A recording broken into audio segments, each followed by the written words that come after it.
Yeah, look, I think when it comes to eggs, I think it's really good to know who your growers are. Mm-hmm. You know, like Simon was saying, even though, you know, we sort of think of free range eggs as better than caged eggs, based on Australian standards, the farms are still, with free range, the farms can still be overcrowded. Chickens are often debeat, and so they can't groom and peck the ground. As a result, often have them fed on fresh food or grass. So you lose a lot of the nutritional value that a good egg supplies. I tell you what, I missed out on vibing with Peter Mullen last week. Was not going to let that happen this week. Peter, good morning. Good afternoon. Good afternoon, Mark. Look, this week we're going to be talking food. We're going to be talking chicken and eggs. What's the go this week for us? Well, we've got an interview. I'm going to ring a fellow that grows chickens to raise eggs, or raises chickens to grow eggs. Yeah, you got it around the wrong way there. Just get some more facts, because there's a lot of choices when you go to the supermarket. You know, free range, organic, extra omega-3s, all sorts of things. So we're going to try and get back to the basics of what is the best type of egg that we all should be eating. Because they're not all what they're all cracked up to be, are they? No, that's right. And no. All good. We'll go with that. He's gone. Peter Mullen's out already. Looks like I'll be talking to your friend over the phone, Peter. It is Health and Wellbeing with Peter Mullen. And Peter, this week we're actually joined by Simon from Little Hill Farm. We're going to ask him some very important chicken and egg questions, aren't we? Good afternoon. Good afternoon, Simon. Hello, Peter. How you going? Yeah, good, thanks, mate. And thanks so much, as Mark said, for coming on the show today. No worries. It's probably a common food that everybody eats, but I don't think we always give it a lot of thought about the quality of eggs or where our eggs come from. Sure. And one of the opening sort of points about eggs is I always sort of think, you know, when choosing a good egg, you really have to think about the nutritional and health value of the eggs. But the other thing that I think is really important is the ethics of how the hens have been raised in the first place. So, absolutely. We heard about you through our friend Ben from Apothecary Kitchen in Hamilton, and we know that you supply a lot of your eggs to him. Yeah, that's right. So I just thought it'd be good to have a bit of a chat on the show. Mark's going to interject with pearls of wisdom as we go as well. Okay, no worries. That's a lot of pressure, Peter. A lot of pressure. So, Simon, and just to start with, how did you get into the egg raising business? Okay, so in 2015 we bought a farm out in Mount Vincent near Mulberry, and around about the same time our first child arrived, and so she was a bit of a catalyst for the change. Having living on the farm's a pretty good lifestyle, and we wanted that for our kids, and we also wanted to spend more time at home, you know, with the family, and so to do that, we needed to still earn an income, and the idea of raising chooks for eggs was sort of one of the options for us, because you know, we're pretty small, like in terms of acreage. So, you know, grazing land and things like that was never going to work. Yep. And we needed something, you know, that we could get an income from sort of every week. So we did a few trials and sort of scaled it up a bit over the last 12 months. Yeah, okay. How many chickens do you have? We've got 450. Okay. And we keep them in like a large trailer.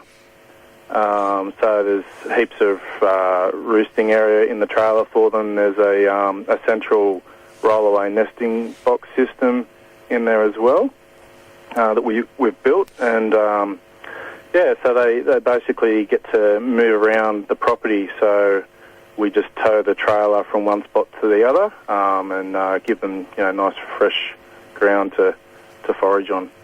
Yeah, okay. And so with the way you're raising chickens, that's obviously different to some of the other practices employed by some of the other chicken growers or egg raisers? Yeah, I guess the majority of egg businesses, you know, run, you know, either a free range or a barn system, or, you know, to the other scale, it's, you know, the caged eggs. So that would make up the majority of egg supply in the local area. But there are quite a few sort of smaller guys coming around now with this sort of system. We generally term it pasture-raised. Yep. As opposed to free range. So free range, I have meaningful access to the outdoors. We like to say these guys have outdoors with meaningful access to the indoors. Yeah, okay. So there's definitely a difference then between... So free range is not necessarily... Like your chickens are really free range, aren't they? Yeah, well, they get... I guess the key difference is that they get that fresh ground. You know, free range system is usually a fixed infrastructure. So more like a big, so they've got a set area they can roam in, so that area is not changed. That's right. Yeah. Daily. Okay. Yeah, and so quite quickly that land becomes barren. You know, the chooks are pretty hard on the ground, and unfortunately, it just ends up being a big dirt patch. They might have some, sort of the other side of the shed that they could use and rest, but for us, they won't see the same patch of ground for a couple of years. Yeah, okay. So we just move them around slowly all over the property. And when we were talking the other day, you were talking about like some of the other practices, because when you go to the supermarket, like for the common consumer out there, there's a lot of different choices with eggs these days. Yeah, there is. I think the labelling's changing soon, so you'll be able to read on your label the stocking density. Yeah, okay. So that's a good thing to look out for people. Generally, pasture-raised systems are going to have a very, very low stocking density. So, we've got sort of 400 birds per acre, and that's going to be a lot less than what conventional free-range egg product might be produced at. How many, for sure, how many chickens they might have in a much smaller patch of area. Yeah, and, when you've got a dense population of chickens, and there's other issues that pop up, like with the stressful environment, and you get things like feather pecking and things that kind of require other chemical inputs to control, antibiotics and things like that, just to keep them healthy. So, Simon, what sort of impact does it make on the chicken once they've gone through a more stressful environment, to say something that you're employing? Well, the chickens are, when they use in this way, so they're kept on fresh ground and get to move away from the manure and things like that, they're healthier. They're getting a really good diverse diet of, natural grasses and bugs and all that sort of stuff. They get, new little dust baths every time I move them, and all these things add up to a healthier bird, but also, in our mind, a healthier product, a more nutritional product. Yeah, and actually I've got some stats on that in the next section, but It's interesting just with, any animal species, we think about, fertility with us Westerners, like that it's dropped quite considerably. So, our environment, what we eat, really does play impact on the quality of our eggs and sperm. Yeah. Join you RFM Health and Wellbeing with Peter Mullen. This week we're talking chickens and eggs and all sorts of other things with Simon from Little Hill Farm. And we were talking during the break there, Peter, about some of the things that you can feed the chickens. Isn't that right? Yeah.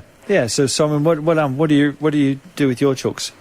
So we get a customised feed for our guys, or girls, I should say.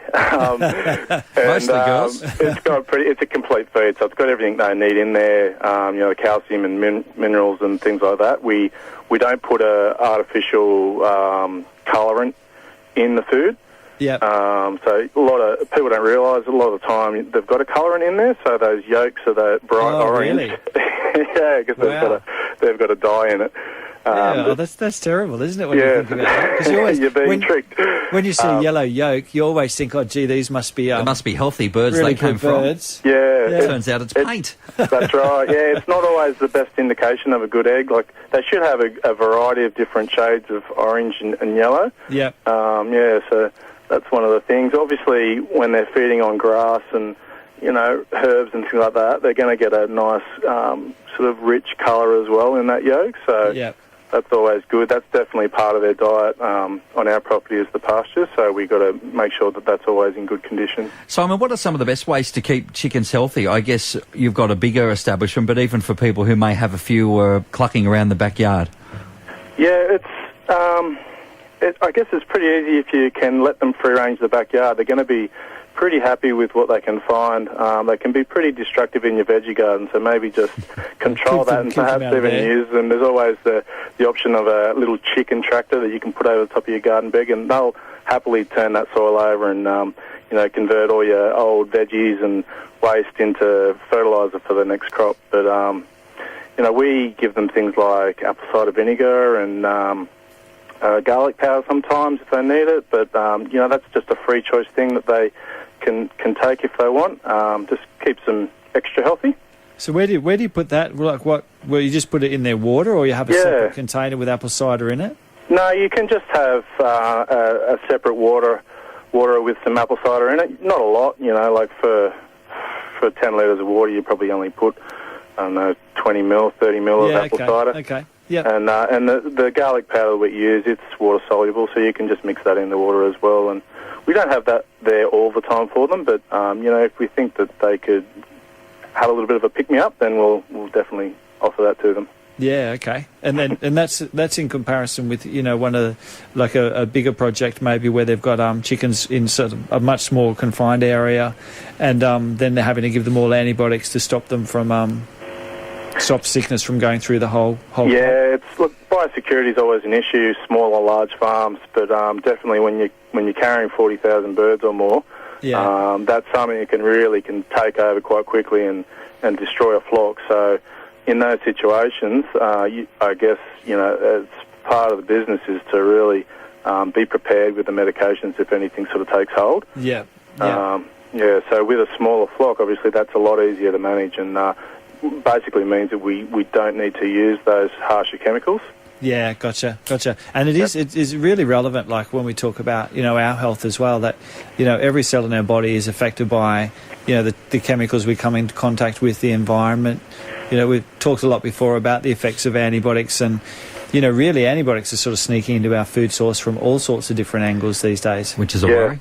Yeah. Which is a big worry for our microbiome, let alone for the animals involved. It's another reason why we started growing our own food here, was so that we knew, what was in the food that we're eating. Yeah, absolutely. If you grow it yourself, then you obviously know. And chooks are just so easy to have, and very rewarding animal to keep in your backyard. So, Simon, once you've got to the other end and you've got all the eggs, it might seem a silly question, but what's the best way to store them, and how would you recommend we store them at home? Storing eggs, usually, like for shelf life, from the day they're laid, you give them about 40 days. You can extend that by keeping them, 3 degrees or under. But I guess the big factor that can reduce the shelf life of an egg is taking it from the fridge onto the bench and leaving it there for a while, and then putting it back in the fridge. And what happens there is you get like a dew that is created on the shell of the egg and moisture, and with it getting wet and dry all the time, that's going to significantly reduce the shelf life. So either keep them sort of 15 degrees, sort of roughly room temperature sort of thing, or below, and try, if you get them out of the fridge, just make sure you put that carton straight back in. Yeah, wow. So great information, Simon. And if anybody would like to find out a little bit more information about some of the things we've been talking about today, you have a website? We do. The website's www.littlehillfarm.net.au. That's fantastic, Simon. Thanks so much for today. We really appreciate you coming on. My pleasure. One of the things we didn't get to cover was just that the nutritional value of true free-range or pasture-raised eggs is actually, quite significantly better than eggs raised that, sort of mass-produced like that. So, but thanks so much, mate. And, that really appreciate you coming on and giving us your wisdom. We did hear some great information there about chickens and eggs. The only thing we didn't cover, Peter, with Simon, was what did come first. Was it the chicken? No? I was waiting for you to ask that question, Mark. No, I went for some more sensible options, like where should we store our eggs? How long out of the fridge? That was a very sensible question, actually. Up there for thinking, Peter. Yeah, up there for thinking. Absolutely. Peter, you're just writing some notes down there. Right? You're not. The program's nearly over, and you're not even prepared yet. No, just this last minute. Have I got to do your work and my work as well? Well, that wouldn't be a bad idea. That wouldn't be, no, fair enough. Well, I'll tell you what, I'll give you a little bit of work to do now. Teresa's on the phone, and Teresa, you want to talk to Peter about some things he covered in last week's program? Yes, I did. First of all, I just wanted to say that I'm here on a holiday and until the end of the month, and I tried to get an appointment but couldn't. Okay. And so I've got ongoing health problems, and I do see a naturopath, but I really never get much better.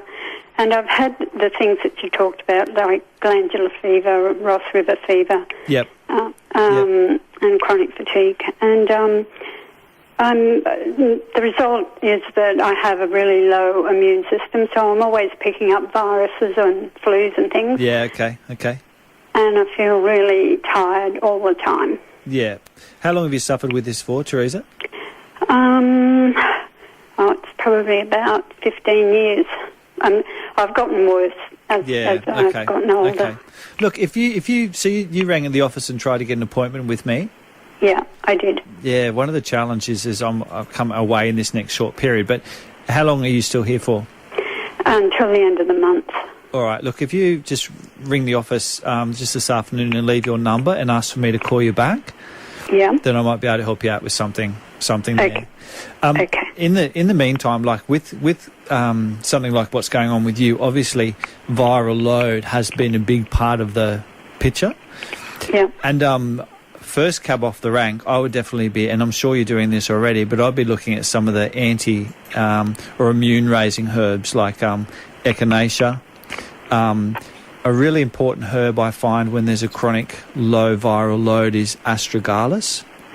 Right. Have you used herbs like these before? I have echinacea in the past, but not astragalus. Yeah, so astragalus is great whenever there's chronic, those low-grade, what we call stealth viruses.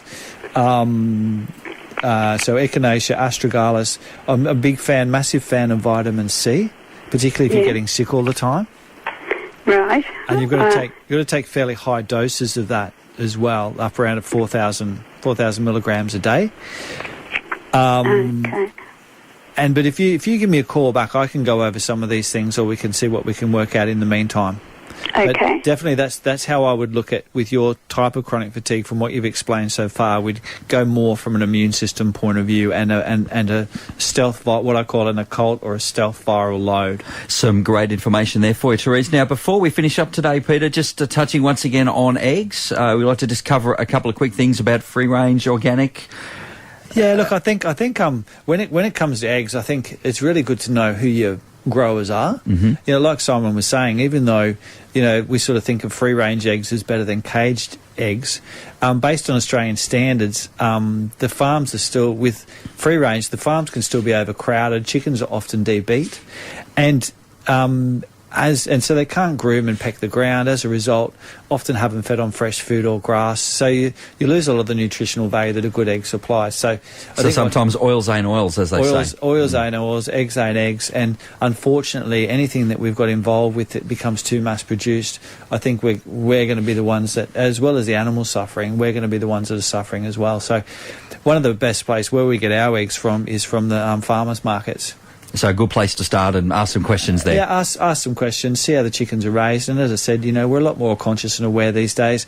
We don't want to eat food from sources where the animals are treated poorly, you know, because I think that has an impact upon the health. But, I mean, it's not good for us all to, you know, think that that's the way these animals should be treated. So no, less of that would be the way to go, and we all play a small part in that, even though it's a small part, don't we? Absolutely, just in the decisions and the choices that we make. So you may make the decision to come along on one of Peter's next talks. There are a few happening in September.